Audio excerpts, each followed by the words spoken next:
ఏదైనా వనంలో మంచి చెడ్డల తెలుగు వృక్షం వేశాడు కదా, వేసి ఏమన్నాడంటే ఈ పండ్లు తినొద్దు అన్నాడు. అయినను అక్కడ అవకాశం ఎందుకు ఇచ్చాడు? తినేటప్పుడు చాపచ్చుగా, తినేటప్పుడు చాపచ్చు కదా. ఇప్పుడు పండ్లు కోసిందట అవ్వ, తన భర్తకి ఇచ్చిందట. ఆమె కూడా వచ్చి ఏం చేసింది, తిన్నారట. దేవుడు వెంటనే దిగిపోయి చెంప మీద గట్టిగా కొట్టి, ఎవరు తినమన్నా, నీకు బుద్ధి లేదు, ముందే చెప్పారు అనొచ్చుగా. మీ పిల్లలు సొగ్గు తీసుకుని నోట్లో పెట్టుకున్నారు అనుకోండి, మా బంగారం అంటారు, ఈ మీద ఒకటి ఇస్తారు. ఆ నోట్లో ఇలా పెట్టుకుని లోపల దగ్గరికి వెళ్ళి ఈపు సాపు చేస్తాం కదండి. ఇప్పుడు దేవుడు కూడా వెంటనే దిగిపోయి అవనాదాముని చెత్త కొట్టేసాడు అనుకోండి, అసలు ఈ కర్మ ఉండేది కాదుగా, అవునా కదా? ఈ స్థితి ఉండేది కాదు కదా. కానీ దేవుడు ఏం చేశాడు?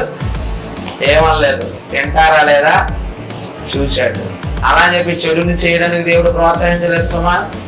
వీళ్ళు చేస్తానా లేదా ఒక అవకాశం ఇచ్చాడు.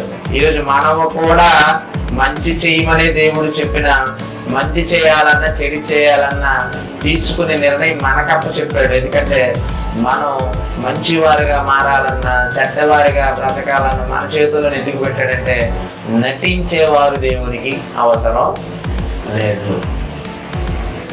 భక్తి చేయాలి, ఆ భక్తి మనస్ఫూర్తిగా చేయాలి. మనస్ఫూర్తిగా చేయాలంటే మనిషికి అవకాశం దేవుడు ఇవ్వాలి. అందుకే ఒకరి నడతలు యెహోవా వశం అన్నప్పుడు ఏమంటే, నరుడు చేయబోనది ఏదో ముందుగా ఉదయం ఆలోచించుకున్నప్పటికీ చివరికి అతని నడతలు ఎవరు స్థిరపరుస్తారట? దేవుడే స్థిరపరుస్తాడు. అంటే అర్థం ఏంటి? నువ్వు చెడు చేయాలనుకున్నావా, ఇక వదిలేసాడు చెడుకి. నువ్వు మంచి చేయాలనుకున్నావా, అయితే ఓకే అన్నాడు. అయితే ఇప్పుడు మనం మంచి చేసి ఆయనకి దగ్గర అవ్వాలి, చెడు చేసి ఆయనకి దూరం కాకూడదు. అర్థమైందా?